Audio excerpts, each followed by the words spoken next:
আসসালামু আলাইকুম। সবাই কেমন আছেন? আশা করছি সবাই ভালো আছেন। আমি ইয়েন। তো আজকে সকালে আমাদের খুদের ভুজনা করা হয়েছে আর সঙ্গে আছে আলু ভাজি। আমি সকালে ঘুম থেকে উঠেই দেখি যে চিনি গুঁড়া চালের গন্ধ ঘরের মধ্যে। তো তারপরে আমি ভেবেছিলাম বিরিয়ানি হয়তো। কিন্তু না দেখলাম যে চিনি গুঁড়া চালের এটা খুদতালানি করেছে আম্মু। যাই হোক মাশাআল্লাহ এত সুন্দর গন্ধ। গন্ধে আমার ঘুমটা ভেঙে গেছে। আর এখনো আলু ভাজিটা করা হয়নি। আলু ভাজি করা শেষ হলে তারপরে আমরা খাওয়া শুরু করব। গতকাল রাত্রে আমার আলু ভাজি খেতে ইচ্ছে হয়েছিল কিন্তু কেন জানি না সকালে আম্মু হঠাৎ করে দেখি আলু ভাজি করেছে। আমি কিন্তু আম্মুকে বলতে ভুলেই গিয়েছিলাম যে আম্মু আমার আলু ভাজি খেতে ইচ্ছে হচ্ছে। বাট সকালে উঠে যখন দেখলাম যে আম্মু আলু ঝুরি করে রেখেছে আমি বললাম কি তরকারি বানাবে এটা দিয়ে? আম্মু বলছে যে এটা দিয়ে আলু ভাজি করব। তো আমি তো তখন অবাক যে কি আলু ভাজি করবে? আমার তো খুব খেতে ইচ্ছে হয়েছিল কিন্তু আমার বলার কথা মনে ছিল না গতকাল। তো দেখেন কি কোইন্সিডেন্ট মানে মায়ের সাথে সন্তানদের আসলে নারীর টান আছে এই কথাটা সত্য। সকালে আমাদের খাবার শেষ করার পরে আম্মু এখানে দুপুরের তরকারি কাটাকুটা শুরু করেছে। আজকে দুপুরে আছে পুঁইশাক আর বইকচু। বইকচুটা আমার অনেক প্রিয়। আর এক গাদা শাটি মাছ এনেছিল আব্বু সেগুলো আমি বসে বসে কুটছিলাম। আমার মুডটা ভীষণ খারাপ ছিল। একে তো মাছ কুটতে পারি না, দুয়ে আমাকে আবার মাছ কাটার দায়িত্ব দিয়েছে। তো আমি খুব ডিস্টার্ব একটা মন মাইন্ড নিয়ে মাছ কাটছিলাম। অনেকগুলো মাছ তো মাছ কাটতে কাটতে আমার ব্রেক ফেল হয়ে গেছে। আম্মু মাছ ধোয়ার সময় দেখে যে আমি ২ টা মাছ কাটিনি। কি একটা অবস্থা! ভিউয়ার্স এই যে আজকে মাছের ভর্তা করব মানে শাটি মাছের ভর্তা। মাছটা একদম খুব সুন্দর করে ভেজে নিয়েছি, আম্মু ভেজে দিল। অনেকগুলো পেঁয়াজ কেটে নিয়েছি, কাঁচা পেঁয়াজ এগুলো। এখন মাছগুলো ভাজার পরে যে শুকনা মরিচ এগুলো দিয়ে একদম ভর্তা করব খুব সুন্দর করে, ঝাল ঝাল করে ভর্তা করব। তো প্রথমে আমি মাছগুলো বাছবো। মাছ না বাছলে আবার ভালো লাগবে না, কাটা কাটা হয়।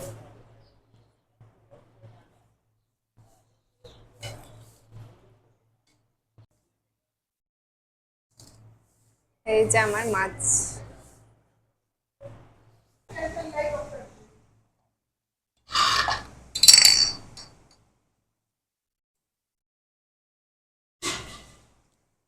এই যে ভিউয়ার্স আমার মাছ বাছা শেষ, এখন ভর্তা করব। এই যে মাছের মধ্যে অনেক বড় বড় ডিমও ছিল, খুব বড় বড় সাইজের ডিম। 4টা মরিচ নিয়েছি, শুকনা মরিচ। 4টা মরিচ দিব। একটু ঝাল ঝাল হলে ভর্তা খেতে ভালো লাগে।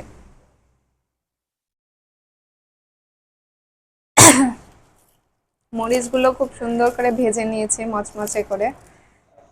মরিচ দিলে একটু বেশি ভালো লাগে খেতে।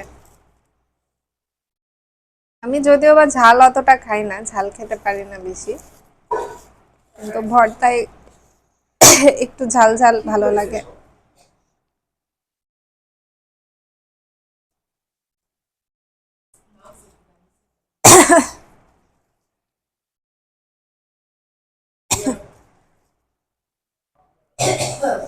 ভালো করে পেঁয়াজগুলো মথে নিলাম।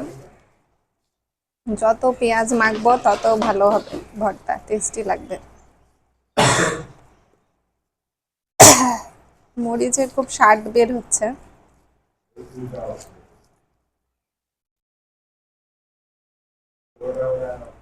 আর অনেকগুলো রসুন দিয়েছিলাম ভর্তায়, রসুন না দিলে খেতে ভালো লাগে না।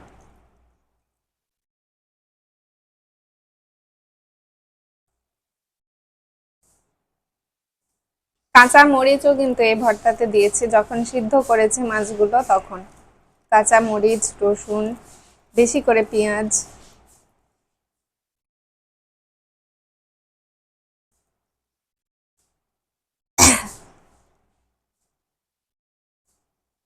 মাশাআল্লাহ, ভর্তা না বানাতে এত সুন্দর স্মেল আসছে, খুব সুন্দর গন্ধ। পেঁয়াজ, শুকনা মরিচ এগুলোর গন্ধ আসছে, খুব ভালো লাগছে।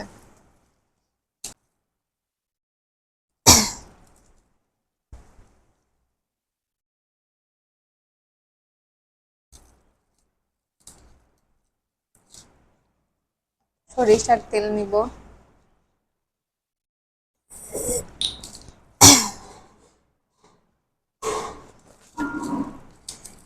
বেশি করে সরিষার তেল দিলাম।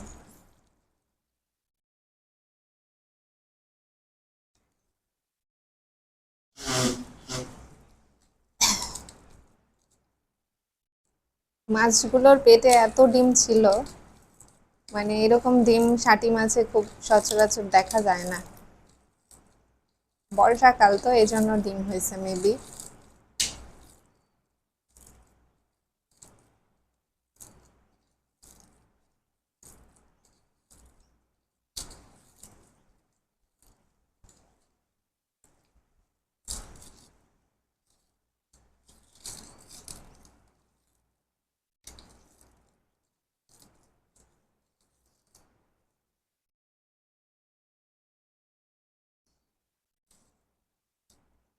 মাশাল্লাহ, সেই টেস্ট,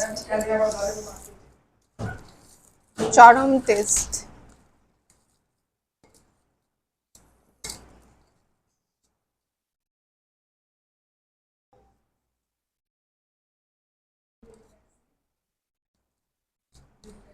না, লেবু কাটেনি।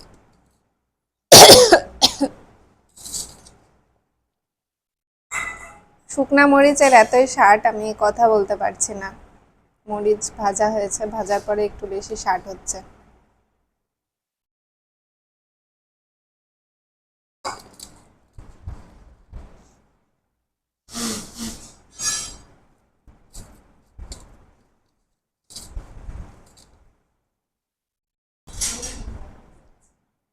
এই হচ্ছে আমার শাটি মাছের ভর্তা। আমাদের দুপুরে আমরা সবাই মিলে খেতে বসেছি। আর আজকে দুপুরে আছে আইটেম হচ্ছে শাটি মাছের ভর্তা আর পুঁইশাক, বইকচু দিয়ে একটা সুন্দর তরকারি। হ্যাঁ, এটা অবশ্য কানস মাছ দেয়া হয়েছে এই তরকারির মধ্যে। তরকারিটা এত টেস্টি হয়েছিল কি বলবো। আর সঙ্গে আছে লেবু।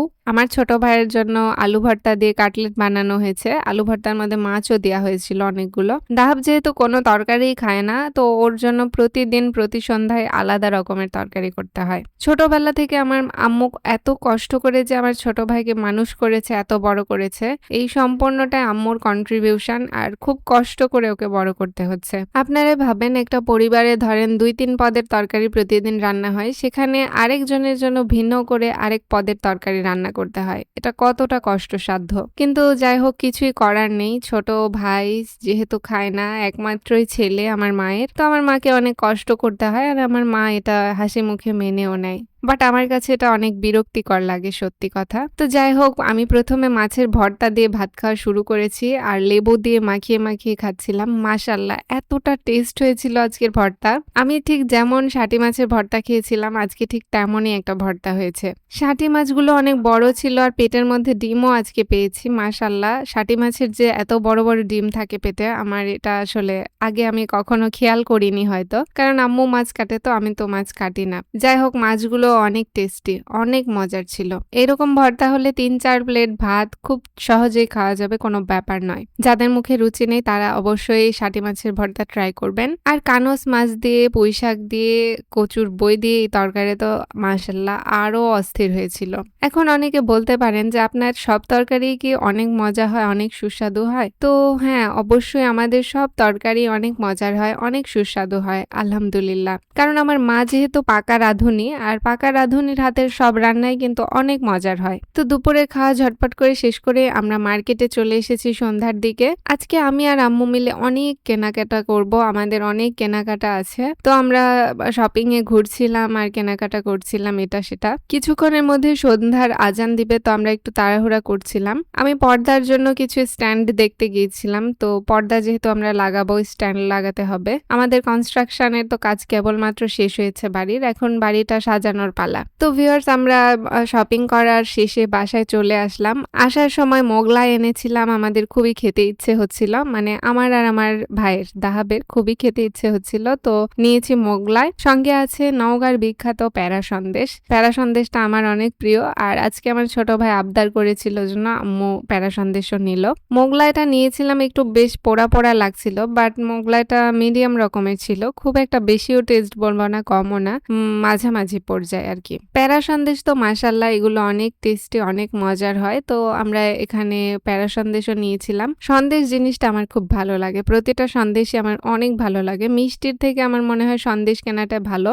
আর হ্যাঁ, আমরা নিয়েছিলাম আমিত্তি। আমিত্তি মানে এটা ডাল দিয়ে বানানো হয়, মাশকালাইয়ের ডাল। তো এই আমিত্তিটা খেতে আমার অনেক ভালো লাগে, অনেক মজা লাগে। তো আমিত্তিও নিয়েছি। আমিত্তিগুলো অনেক টেস্টি ছিল আজকের। যাই হোক, অনেক মুচমুচে গরম ছিল তো, গরম জন্য অনেক ভালো ছিল। আম্মুর জন্য একটু শ্যাম্পু কিনেছে আম্মু ১ ডর্জন। এটা হচ্ছে লাইফ বয় শ্যাম্পু। এর আগে আমি ট্রাস্ট মি কখনো লাইফ বয় শ্যাম্পু দেইনি। তো জানি না এই শ্যাম্পুটা কেমন হবে। আম্মু আজকে দেখলো তো নিয়ে নিল। আরও ছিল পর্দার স্ট্যান্ড। স্ট্যান্ডগুলো অনেকগুলো দিয়েছিল। আর প্যারা সন্দেশগুলো আম্মু নামালো। আসলে ব্যাগের মধ্যে প্যারা সন্দেশ চাপা পড়ে গিয়েছিল। মনে ছিল না যে আমরা সন্দেশ কিনেছি। আমার অনেকদিন থেকে শখ ছিল যে আমি একটু ঘরে রং-বেরঙের পর্দা লাগাবো। বাট আমাদের যেহেতু কনস্ট্রাকশন কাজ পুরোপুরি হয়নি, মানে কনস্ট্রাকশন কাজটা শেষ হয়েছে, বাড়ির ডিজাইনগুলো এখনো কমপ্লিট হয়নি। তো একটু ছোটখাটো ইচ্ছে যতটুকু ছিল স্বপ্ন, সেগুলো ইনশাআল্লাহ পূরণ করব। আমাদের ওয়াশরুম আর কিচেনের জন্য ২ টা লাইট কিনেছি আমরা আজকে। এই বাল্বগুলো যাই হোক মাশাআল্লাহ অনেক ভালো। পর্দার জন্য দামি, দামি স্ট্যান্ড কিনতে গিয়েছিলাম, কিন্তু আমাদের যেই পাইপটা পছন্দ হয়েছে ওই পাইপের সাথে নাকি দামি স্ট্যান্ড হবে না। মানে আমরা চিকন পাইপ একটু নিয়েছি। তো আমার ঐরকম স্ট্যান্ড কেনা হয়নি। আর মেইন জিনিস কারেন্টের এই সকেট বোর্ডগুলো আমরা আজকে কিনতে গিয়েছিলাম। কারেন্টের সকেট বোর্ড না হলে আসলে মিস্ত্রি কাজ করতে পারবে না। তো ২-৩ টা করে ঘর আমরা কমপ্লিট করে নিচ্ছি আস্তে, আস্তে। বিশেষ করে ইন্ডাকশন চুলা আর রাইস কুকারের জন্য একটা বিশেষ বোর্ড আমরা বসাবো আমাদের কিচেনে। তো ভিউয়ার্স, বাজার ঘুরতে, ঘুরতে আমার খুব পছন্দ হয়ে গিয়েছিল আনারস। আনারস খেতে আমার অনেক ভালো লাগে। তো একটা আনারস নিয়ে নিলাম। এটা গতকাল খাবো। আজকে আর খাবো না, কারণ একটু কাঁচা, কাঁচা আছে মনে হচ্ছে। এই ছিল আজকের আমার মধ্যবিত্তের বাজার। যতটুকু সাধ্যে কুলিয়েছে ততটুকু আমরা কিনেছি।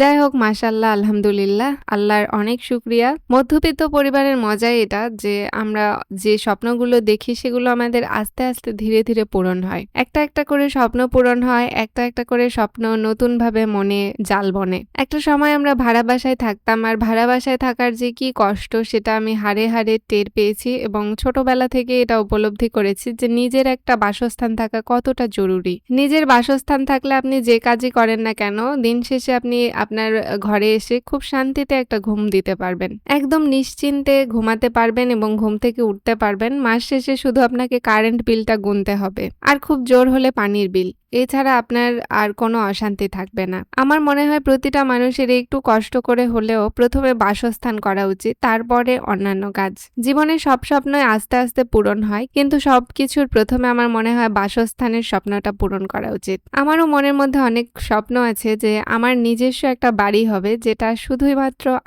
আমার টাকায় এবং আমার নামে সেই বাড়িটা হবে। যদিও বা মেয়েদের কবর ছাড়া নিজস্ব কোনো স্থায়ী ঠিকানা হয় না, কিন্তু তারপরেও স্বপ্ন দেখতে তো আর টাকা লাগে না। আমার মনের মধ্যেও এমনই একটা স্বপ্ন আছে যে একটা বাড়ি বানাবো, আমার নিজের বাড়ি, এবং আমার নিজের হাতে আমি সেই বাড়িটা গোছাবো এবং প্রতিদিন বিকেলে ছাদে উঠে একটা লম্বা নিঃশ্বাস নিব আর মনে মনে বলবো, হ্যাঁ, এটা আমার বাড়ি, আলহামদুলিল্লাহ। তো যাই হোক, শপিং করে এনেছিলাম যেগুলো, সেগুলো আস্তে আস্তে আমরা খাওয়া দাওয়া করলাম। বিকেলে শপিং এ ঘোরার পরে অনেক ক্ষুধা পেয়েছিল, তো খাওয়া দাওয়া শেষ করলাম। আমিত্তিটা আমার কাছে আজকে একদম অথেন্টিক রকমের লেগেছে।